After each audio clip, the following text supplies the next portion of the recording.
C'est d'abord une vision lointaine qui saisit le voyageur, celle d'une cité qui part à l'assaut du ciel. Puis on pénètre dans le village, on escalade les rues tortueuses et immédiatement, le voyage dans le temps commence. Corde-sur-Ciel, l'une des plus anciennes bastilles d'Occitanie, est l'endroit idéal pour vous inviter à partir en exploration dans le Moyen-Âge. De Penne d'Albigeois et sa forteresse cathare, aux fermes médiévales de Corrèze, vous allez découvrir des lieux étonnants, mais plus encore des personnages attachants, fascinés par cette période de notre histoire. Cap Sud-Ouest, le Moyen-Âge pour passion.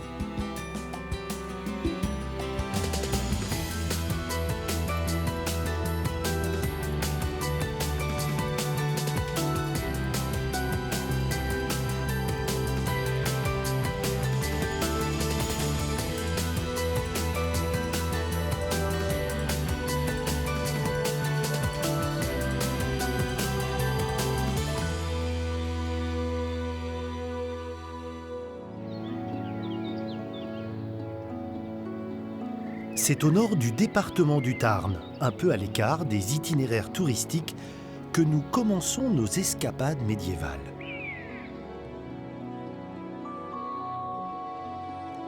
Défiant les lois de l'équilibre, le château de Penne d'Albigeois épouse de façon stupéfiante le piton rocheux qui domine les gorges de l'Aveyron.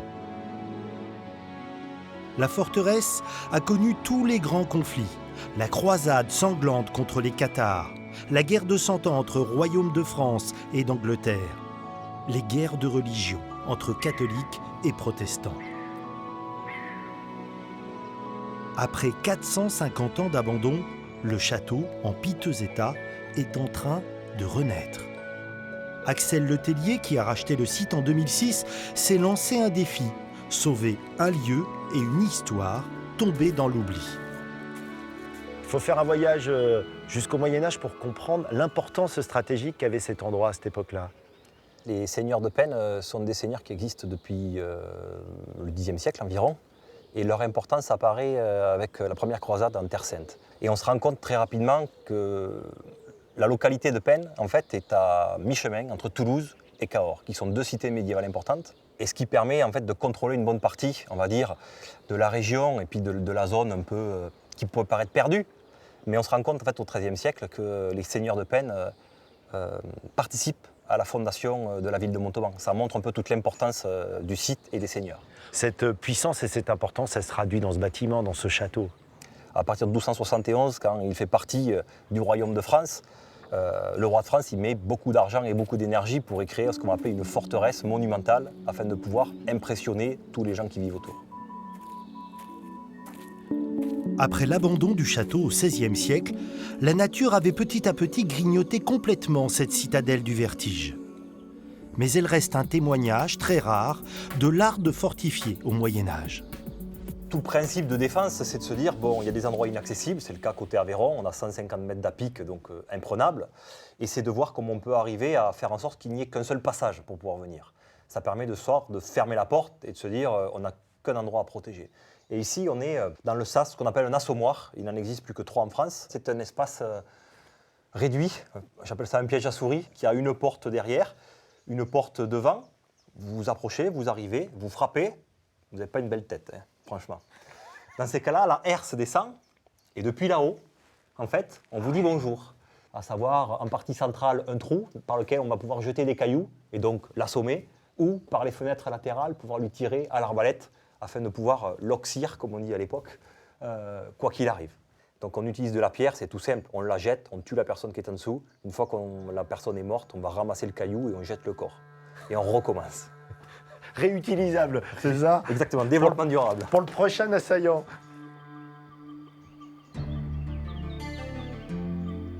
Racheter un château en ruine aurait pu en refroidir plus d'un. Mais pour Axel, passionné par le Moyen-Âge, ce fut tout le contraire.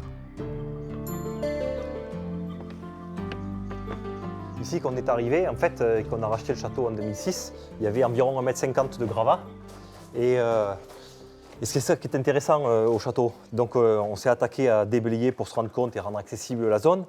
Et on a retrouvé ces pierres qui sont un peu surprenantes parce que ce ne sont que des pierres plates. Et en fait, c'est le mode constructif au Moyen-Âge, ici à Peine. Et donc, c'est ce qui est très intéressant dans le château. La passion qui m'anime en tant qu'architecte et architecte du patrimoine, c'est d'arriver à comprendre comment on a construit et pourquoi on a construit. Et la chance que j'ai, c'est que personne n'avait rien fait au préalable. Et ici, on a cette chance-là, 11e, 12e siècle, 2 fenêtres 14e, et puis c'est tout. Toi qui as cette capacité d'imaginer tel que le lieu était, en fait, on est où là? Ici, on est sur l'espace de la terrasse, à proximité immédiatement de la grande salle. Il y a toujours une salle d'apparat pour pouvoir impressionner. Et cette période est une période post-1271, c'est-à-dire faite par le roi de France, où en effet, on a une belle salle dans laquelle on va rendre la justice, on va accueillir les visiteurs avec une cheminée monumentale, avec des fenêtres à coups-sièges, afin de pouvoir impressionner la personne qui nous rend visite. Dans les idées reçues, il y a par exemple celle qu'il faudrait des milliers d'hommes sur un château comme celui-ci pour pouvoir préserver sa sécurité, c'est le cas?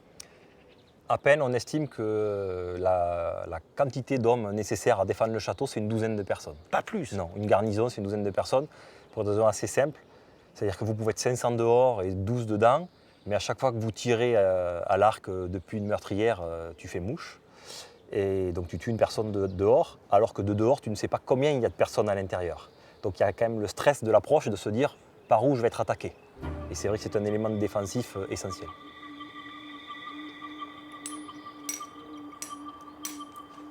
Depuis Paris jusqu'à Valence, j'ai fait 100 lieues sans travailler.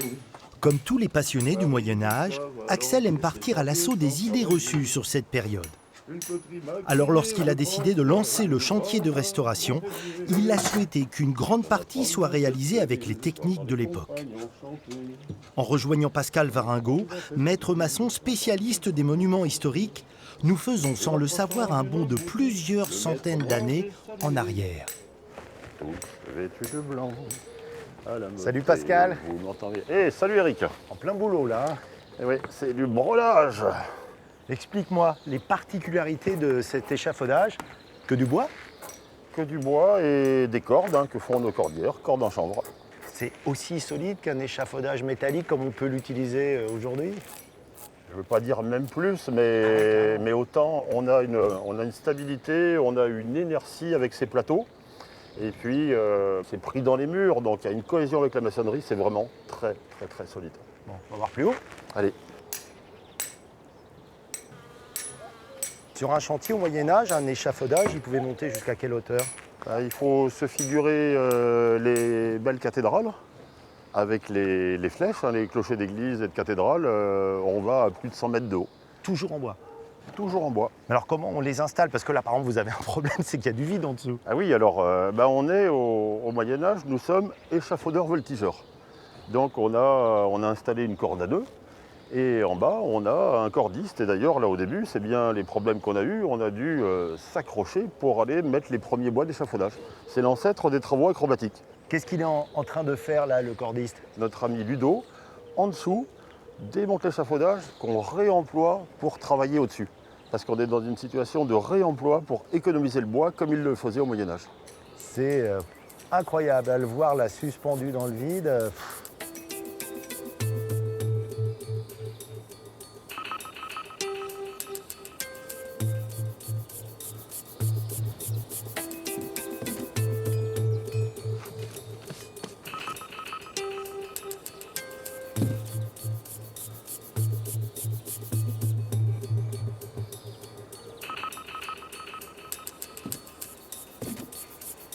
Méthode traditionnelle, quel sens ça a pour toi de faire un chantier ici avec les méthodes utilisées à l'époque? Ça me permet de encore mieux comprendre le bâti médiéval. Notre histoire de trou de boulin, là, les bois qui traversent, moi je l'avais lu dans des bouquins, je l'avais vu sur des chantiers, ainsi de suite. Là, on est sur le chantier, on les fait traverser, on les prouve et on voit que ça marche et c'est mettre une belle stabilité. Donc quelque part on avance encore dans le métier, puisque mon métier c'est de restaurer de l'ancien. Donc dans mon cas c'est vraiment très utile. Bravo en tout cas Ludo, hein. Chapeau. Allez, allez, t'endors pas, à l'œuvre, à l'œuvre. Oh. Sur ce chantier, rien n'est folklorique, bien au contraire. Pascal travaille avec des médiévistes, des historiens. Il est devenu incollable sur la science des bâtisseurs, les us et coutumes de cette société médiévale. Parmi les idées reçues sur le Moyen-Âge, il y en a une qui laisse à penser que les ouvriers sont quasiment des esclaves. Quand on est au XIIIe siècle, on est un des peuples les plus évolués du monde, quelque part, puisqu'on construit tous ces châteaux, ces cathédrales. Et on a retrouvé des comptes et on sait que tout le monde était payé sur les chantiers, ou autrement des formules de troc, mais il y a toujours un échange. Des femmes sur des chantiers aussi importants, par exemple, que celui du château de Penn, pouvait y en avoir? Il y en a, très souvent elles sont mortelières, donc elles préparent le mortier, le mélange de sable et de chaux. Elles vont travailler aussi en taille de pierre. Donc on en a même dans les comptes de construction de cathédrales qui sont même payées sous leur nom de jeunes filles. Pourquoi ? De manière à ce que le mari ne puisse pas leur piquer le salaire. Donc on retrouve nom de jeunes filles pour pas qu'il y ait d'abus, pour que le chantier marche bien, que ça soit bien organisé, bien réglé. Donc c'est très, très codifié, C'est très moderne en fait, ce que je découvre.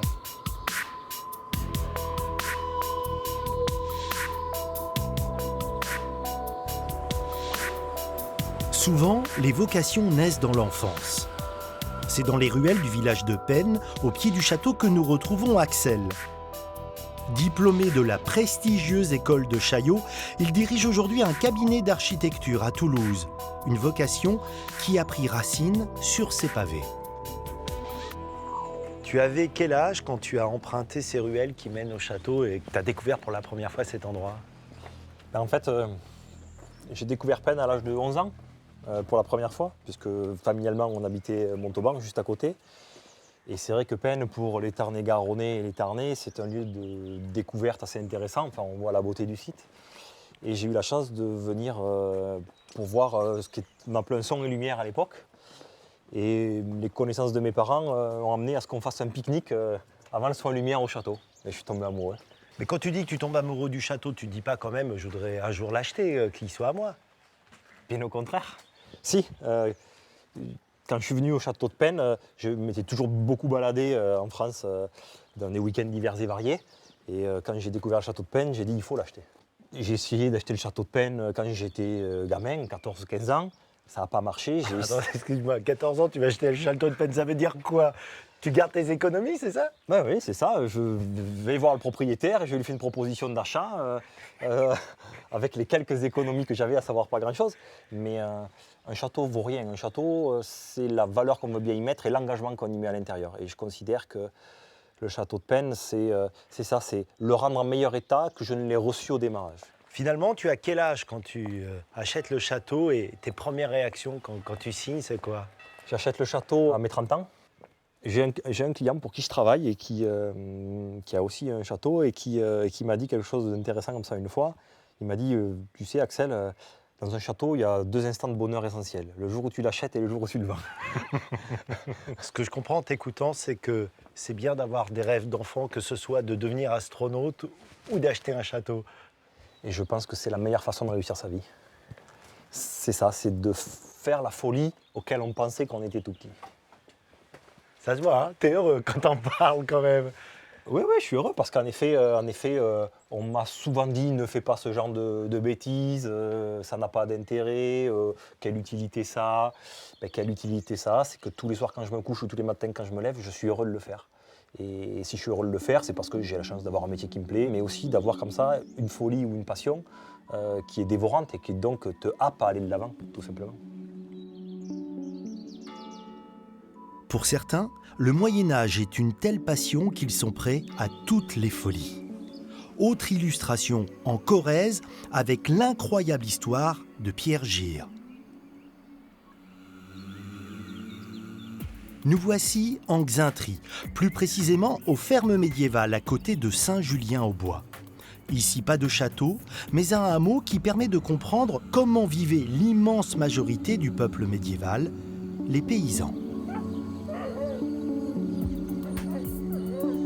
Salut Pierre. Bonjour. Tu es de corvée d'eau à ce que je vois. Oui. Pour avoir de l'eau, tu es obligé d'aller au puits. Au puits ou à la fontaine. Voilà.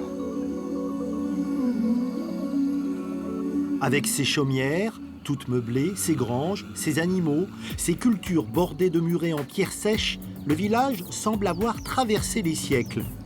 Et pourtant, le site était totalement vierge il y a 10 ans. Avec la seule aide de son père et de son frère, Pierre Gire, pâtissier de formation, autodidacte de l'histoire, a réalisé son grand œuvre.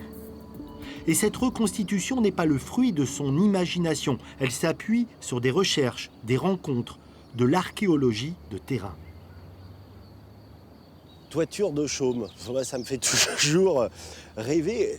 C'est-à-dire que ça protège de la pluie. L'eau passe pas. Ah non, non, non, non, c'est le but. Hein. Donc il y a de la pourriture en surface là, mais c'est très étanche, quoi.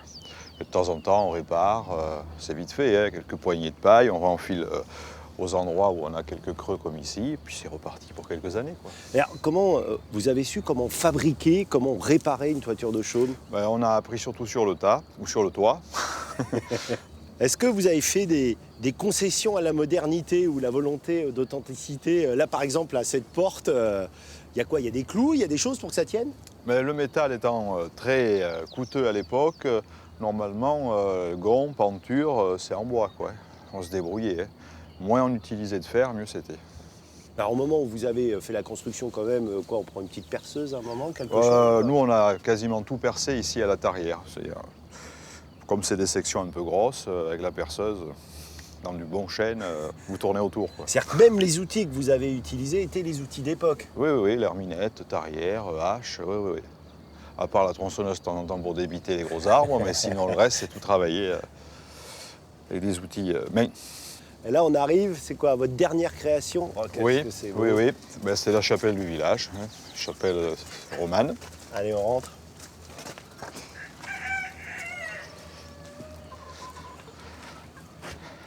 Avec son cimetière. Ça signifie que on a enterré là où on a vécu. Ah oui, oui. À l'époque, la mort, c'est la continuité de la vie. Hein. Eh bien, on ne séparait pas les morts des vivants, quoi. Ils restaient au cœur même du village. C'est une période différente de la nôtre. Hein, quand ah même. Oui, si aujourd'hui c'est une rupture, à l'époque c'est une continuité. Et vous avez tout fait ici, quoi. Il n'y a Ah, rien. Oui. Ah non, il n'y avait rien. Non, non, non. C'est-à-dire là, les peintures, tout ça, c'est toi? Oui, oui, oui. Ça aussi? Oui, c'est de la fresque. Quand tu dis frais, c'est-à-dire que tu as fait la chaux? C'est un mortier de chaux, grasse, et puis c'est peint directement dessus. Sauf que ça met plusieurs mois pour sécher, donc c'est vraiment pris dans la masse. Avec mon frère, on a fait la charpente, avec mon père, on a fait la maçonnerie, puis moi j'ai fait les peintures après les finitions. Vous avez tout fait, quoi. Oui, oui, sauf la cloche. Ah oui, qui est là-haut? Oui. Elle fonctionne? Ah oui, oui, elle fonctionne. Allez.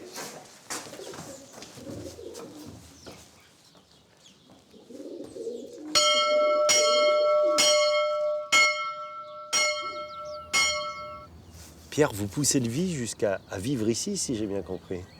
Oui, je reste toute l'année dans le village, là, oui. Mais alors, c'est-à-dire que vous vivez aussi dans les conditions, bon, c'est-à-dire pas d'électricité, par exemple? L'électricité, j'en ai un peu. Ouais. Une ampoule et une prise, donc. Ah oui, c'est quand même très restreint. Oui. Pourquoi vous avez cette passion pour cette période? C'est-à-dire que l'évolution était nulle au pays, donc au 19e, on vivait comme au 15e ici. Mais l'intérêt, c'est qu'aujourd'hui, on est dans un grand tournant. On n'a jamais connu un tel bouleversement dans la société humaine, donc pour moi, c'est une mémoire, c'est important.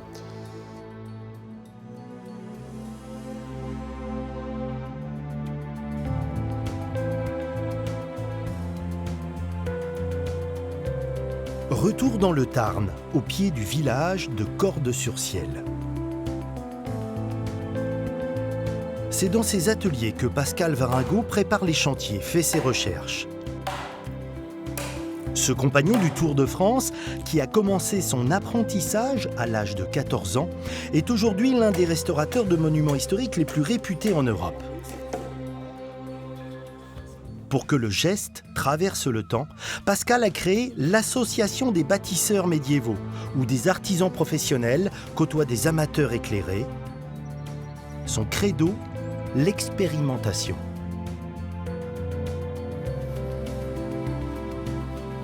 Pascal, je vois une arme de guerre, là, une arme de jet. Tu en reconstruis beaucoup de ce type? On n'en fait pas beaucoup là, on a une pierrière, et une bricole. On est plutôt spécialisé dans la construction d'engins de chantier. C'est quoi? C'est presque philosophique pour faire la construction à la guerre, c'est ça? Quelque part, voilà, je suis bâtisseur, constructeur. Ici. c'est en pleine activité. Explique-nous là, quels sont les différents ateliers que tu as. Alors, nous avons un atelier de corderie avec nos cordières. On réunit finalement des fils avec ce qu'on appelle le tout-pain. On tourne des émerillons qui réunissent les fils entre eux. Et on fabrique nos cordes qui vont nous servir d'ailleurs pour les échafaudages.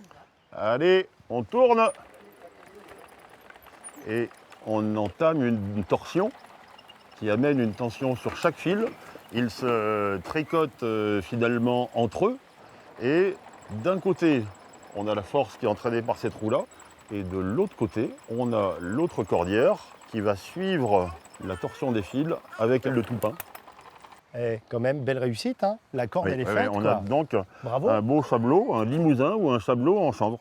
Et là, on voit bien la fibre du chanvre avec encore quelques pailles. Hein. On a quelques pailles de chanvre qui sortent. Et d'ailleurs, voilà, notre dame pâton, on a un matériel pour frotter, pour déjà le remettre en place et puis moins s'abîmer les mains. Les cordages sont importants, ils sont faits pour être utilisés sur des appareils assez étonnants comme celui-ci. De quoi s'agit-il? La cage à écureuil ou treuil à tambour, c'est l'équivalent de la grue du Moyen-Âge. Alors on a vu, avant qu'on arrive, qu'il a été monté cette grande pièce en bois. Comment ça s'appelle et à quoi ça sert? C'est une chèvre. C'est une chèvre, donc cet élément triangulaire qui est par définition indéformable nous permet d'avoir une structure adaptée au levage. Et là, on monte en gros 7 mètres de haut, ce qui fait 14 coudées, quoi, ce qui est déjà pas mal. Avec le terme cage à écureuil, je devine un peu son fonctionnement, mais je te laisse lancer l'opération pour qu'on la comprenne encore mieux. Alors ça va fonctionner. Vous êtes prêts à hisser? Pareil. Allez, on hisse. Pas trop vite. On y va, on sent la tension de la corde. Allez, en avant. On hisse. Vous n'oubliez pas de regarder la pierre devant vous. Et la pierre se lève, Et c'est magique. parti, allez, hop, hop, Waouh. on hisse. Deux adultes, avec cette machine-là, lèvent très facilement plus d'une tonne. La cage à écureuil, c'est vraiment un appareil utilisé quasiment sur tous les chantiers médiévaux. Oui, tous les grands chantiers. Quand on a un gros chantier, on a 1, 2 ou 3 grues.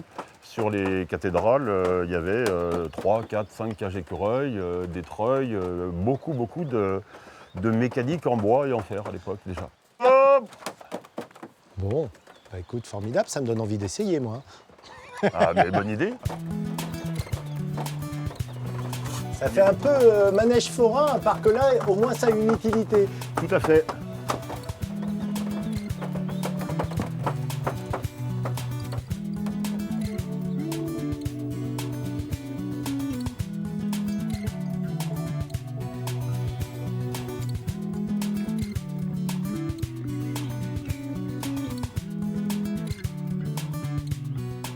Qu'est-ce que tu ressens du coup lorsque tu te promènes ici et que tu vois une partie de tes réalisations qui rencontre celle de nos ancêtres? Ce qui est intéressant, c'est de pouvoir œuvrer à la suite de nos anciens. Et quelque part, eux, ils nous ont légué un patrimoine fabuleux. Et si aujourd'hui, les restaurateurs, les constructeurs d'aujourd'hui arrivent au moins à l'entretenir correctement, je trouve que ça, c'est déjà magnifique. C'est un peu comme un jalon. On continue, on est à la suite de nos anciens. Qu'est-ce qui t'attire tant, toi, dans cette société médiévale? Pour un constructeur comme moi, aujourd'hui, le viaduc de Millau me fait complètement flasher. Il n'y a aucun problème avec le moderne, au contraire, vraiment ça m'intéresse beaucoup. Mais quand même pour nous, on était un peu les rois du monde à cette période-là, quand on était capable de monter des clochers d'église qui montaient à plus de 100 mètres de haut, avec les échafaudeurs voltigeurs, les maçons, les tailleurs de pierre. Les sciences montaient petit à petit au Moyen-Âge et la science des bâtisseurs était quand même au summum quelque part. Être compagnon du Tour de France, ça a changé ta vie, on peut dire ça? Oui, parce que cette itinérance, apprendre son métier en découvrant plusieurs régions, et puis quelque part, quand on est compagnon, ce qui change, c'est qu'on peut transmettre. C'est surtout ça qui est magnifique. On a été élève un jour, on est maître plus tard. Ouais, la moindre des choses pour un compagnon, c'est de pouvoir faire accompagner des jeunes dans la société. C'est là que ça devient vraiment intéressant.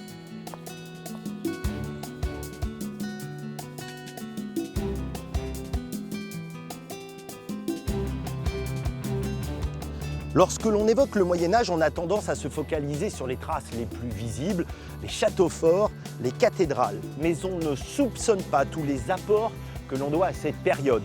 Des choses qui peuvent paraître anecdotiques comme la fourchette, la brouette, l'horloge, et d'autres beaucoup plus importantes comme le solfège, les banques, les communes, les universités, sans oublier bien sûr l'invention qui va révolutionner l'histoire, l'imprimerie.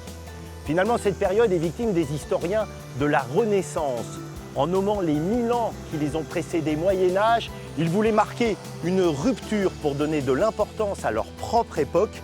Mais les faits sont là, le Moyen-Âge est tout sauf un âge moyen.